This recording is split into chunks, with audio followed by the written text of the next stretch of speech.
Yo, selamat datang di channel baru. Sebelum kita mulai, langkah baiknya Anda mendukung saya dengan cara subscribe channel ini agar saya lebih bersemangat dan tidak putus asa dalam membuat konten. Pada kesempatan kali ini, saya akan melanjutkan alur cerita light novel Tintin Setara Slam Dataken volume 22 part 9. Tanpa berlama-lama, langsung saja kita mulai.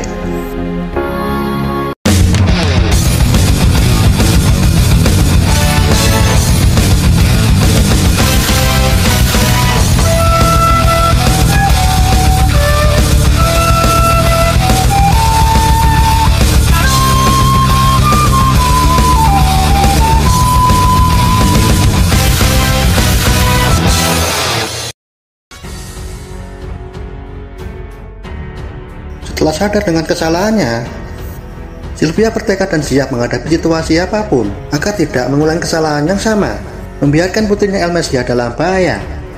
Meskipun trio idiot memiliki kesamaan dalam hal kecepatan, mereka juga memiliki keunggulan unik yang berbeda. Dan perbedaannya, Elmesia lebih unggul dalam daya tahan. Jika diadakan kontes lari cepat jarak jauh, pemenangnya Elmesia. Sedangkan Sylvia, dia yang tercepat dalam jarak pendek. Karena Elmesia memiliki akselerasi yang tercepat dan mampu menempuh jarak 100 km per detik. Bahkan itu mampu melampaui kecepatan milim dan siapapun yang ada di dunia ini. Namun, ada satu kelemahan besar. Kekuatan itu butuh proses waktu yang cukup lama. Pertama, Sylvia harus menciptakan jalurnya dan menciptakan lintasan energi terlebih dahulu sebelum bergerak. Karena itu, Sylvia tidak dapat bergerak secara instan dengan sesuka hati. Dan itu adalah kelemahan Ultimate Skill Lightning Flash atau kilat sekejap.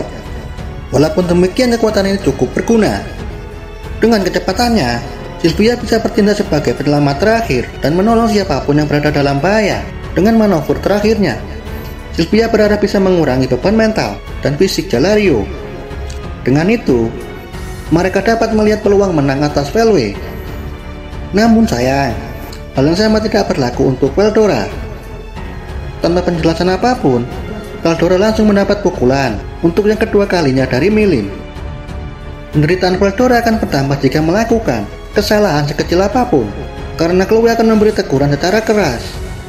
Akan tetapi, Veldora tidak sama dengan Neon yang memiliki hobi aneh saat dimarahi. Jadi, Veldora telah mengalami trauma ketakutan yang ditanamkan kedua kakak perempuannya. Baginya wanita cantik adalah sesuatu yang mengerikan. Karena itu Veldora tidak dapat memakan Chloe. Dengan kata lain, dikendalikan sesuka hatinya. Di dalam pertempuran, baru juga menahan serangan Milim, Veldora langsung mendapat teguran keras dari Chloe agar tidak melawan Milim dengan kekuatan langsung. Walaupun sedih bagi Veldora, Chloe benar dan tepat. Chloe sudah berulang kali memutar kembali waktu dan menilai kemampuan Milim. Pada akhirnya, Chloe mencapai pada satu kesimpulan, bahwa kekuatan Milim tidak terbatas dan akan semakin besar kekuatannya ketika dilawan. Walaupun buat Brooklyn Satanael, Milim berkekuatan yang cukup sederhana, tapi itu mutlak. Kemampuan ini merespon amarah Milim yang menciptakan dan memperbesar jumlah energi sihirnya. Dan jika Milim terus berada dalam kondisi mengamuk, itu dapat menjadi reproduksi yang tidak terbatas. Chloe menyadari ini hampir akurat. Mencegah Milim bertambah kuat adalah prioritas utama dalam pertempuran ini. Melalui telepati net, Chloe menghubungi Veldora untuk mematuhi instruksinya. Tetapi, Chloe tidak akan memberitahu sepenuhnya tentang rencananya, karena Chloe takut dihadap pihak lain.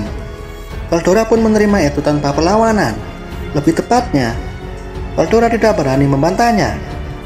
Begitu Veldora mengikuti perintah Chloe, Veldora diperlakukan seperti kuda beban yang diperasa habis-habisan tanpa bisa menolak. Di sisi lain, Jalario sangat tahu bahwa Velwe bukanlah ahli pedang.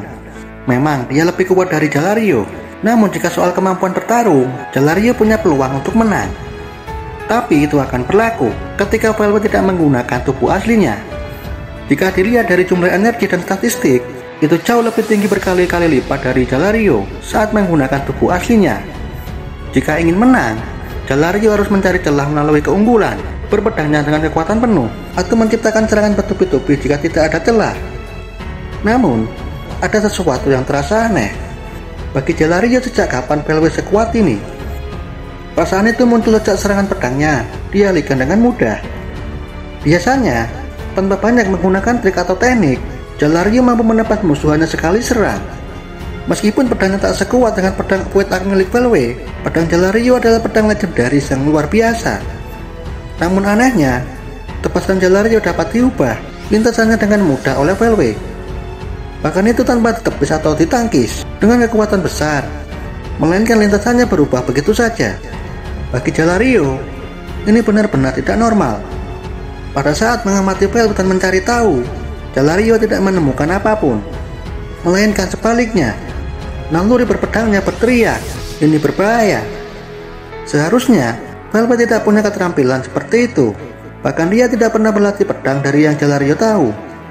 Melihat ekspresi Jalario yang terlihat bingung, Velwe tersenyum dan berkata, "Apa ini yang membuatmu bingung?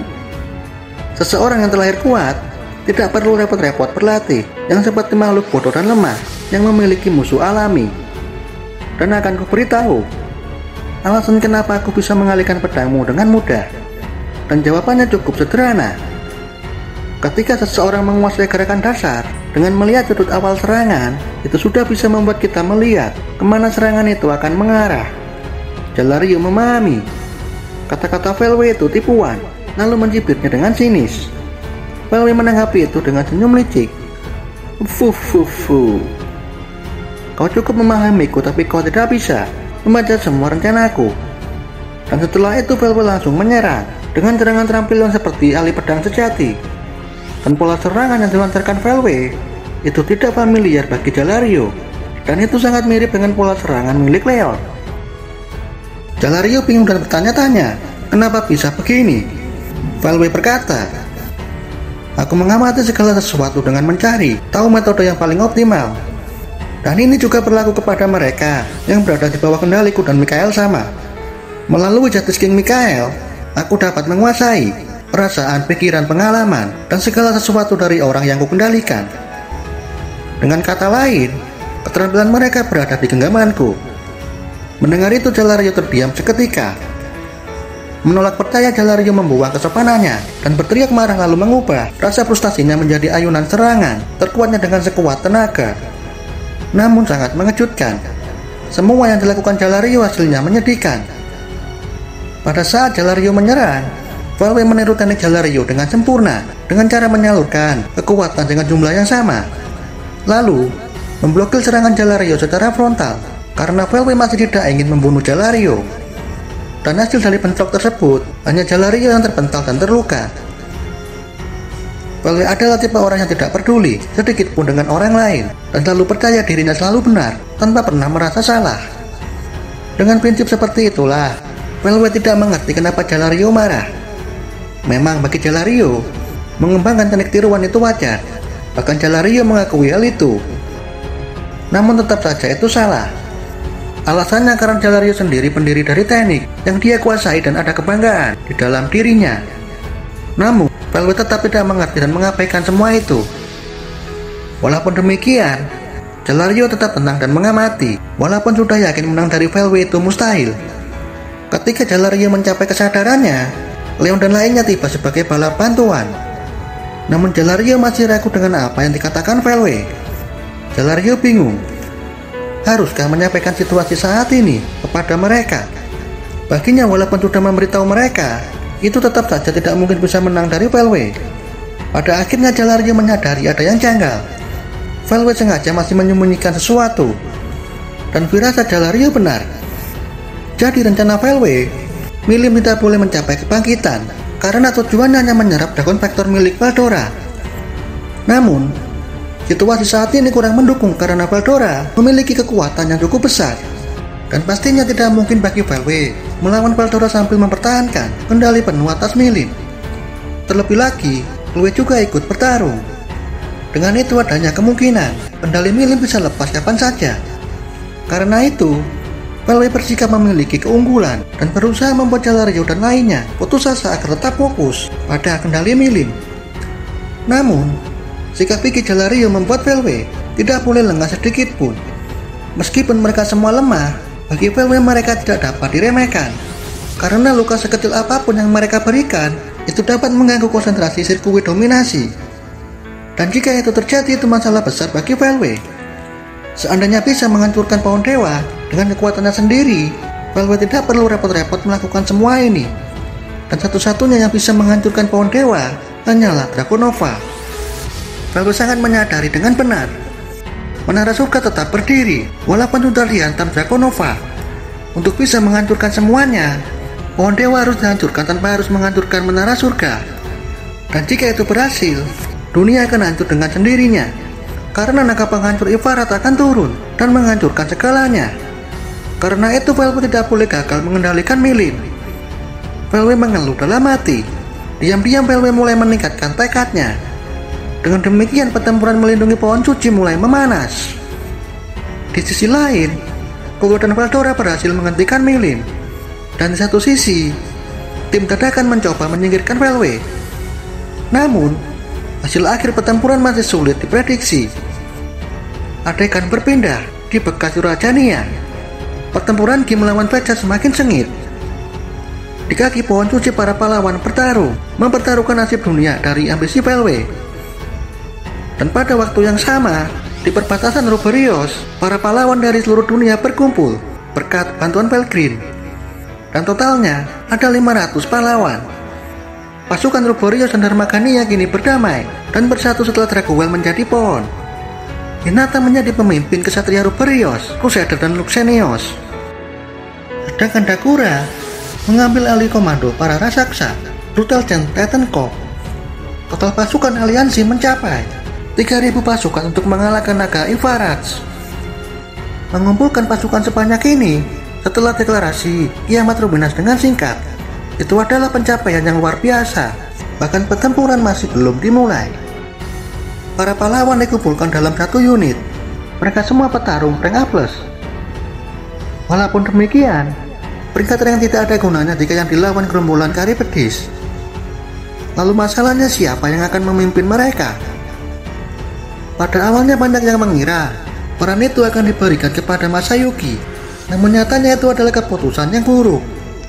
Memang keberuntungannya di luar nalar. Hanya dengan bermodal keberuntungan saja itu tidak cukup, karena semua para pahlawan tidak pernah berada di bawah kepemimpinan orang lain. Mereka semua membutuhkan pemimpin yang bisa menyatukan mereka. Di tengah situasi panik seperti ini, masih ada aja orang yang santai, bahkan masih sempat melontarkan candaan. Dia Yom, seorang pahlawan dengan gelar asal-asalan yang dikirim untuk menaiki data sebagai penguasa negara. Kali ini dia memimpin pasukannya sendiri bersama bekas bawahannya yang ikut serta dalam pertempuran ini. Dan kita lanjut di video selanjutnya. Terima kasih sudah menonton.